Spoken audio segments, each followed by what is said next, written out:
Hello everybody, I'm Jesse. I'm sure I'll reintroduce myself in a little bit. This is our guest star for today, Joshua.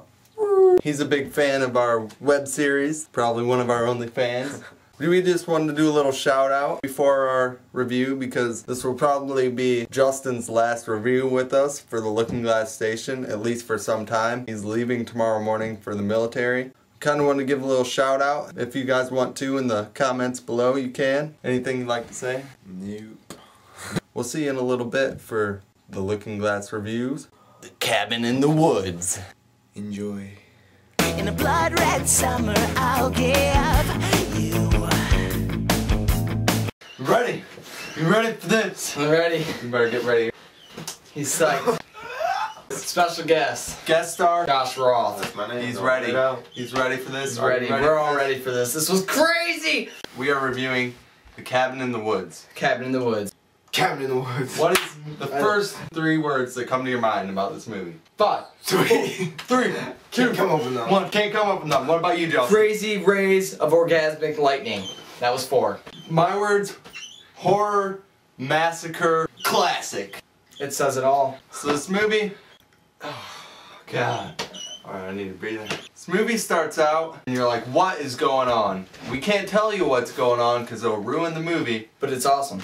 It's better than what you're thinking. So you've got this plot of these kids going out to this cabin in the woods. It's your typical slasher plot. Then you've got a subplot laying on top of that plot. While you're watching it, you're kind of like, what's happening? You don't know. Eventually these two come into one another. I can't say much. Picture those 2 plots having babies, and those plots are embezzling mini plots in your head. You don't even know it yet, and then when it hits you, it's like, oh my god, what's going on? And you're so confused, but it's awesome, and then it all comes together, and it's perfect hopes and dreams of everything that you could ever wish for. You're watching it, and there's a certain point you come to, and you're like, alright, you know, that was a good movie. And then, bam, the ending explodes. In your face. In your face, it explodes! Josh, you need to speak more. You're killing me, Smalls. Ending was the best. Alright, we can cut that. Ending was awesome. And not that that made the movie, but it helped close the movie. Oh, it made the movie. It was like, I don't even know. Mind-boggling. The way I described this to him earlier was that when you're watching a movie, more than usually nowadays, you're like, it was good, but I wish it could have been like this, but you know, you can't expect too much from a movie nowadays. That's my normal attitude toward the movie. When I watched this one, when the ending hit, the movie was over, that exceeded my expectations by far. I looked at Justin, I turned to him in the movie theater and I said, this is already one of my favorite movies, and that was just before the movie was over. I told him we are going to remember this for a very, very long time. And we will. Ever. Forever. Ever. This is the most we've got on him all day. This movie is awesome. Definitely check it out. If not, the merman will kill you. Do it. Do it, yes. Alright. It will make you rethink going out to any cabin in any woods. You're going to hope that any movie you see is as far thought out as this movie was. Because these people did not want to leave you empty-handed.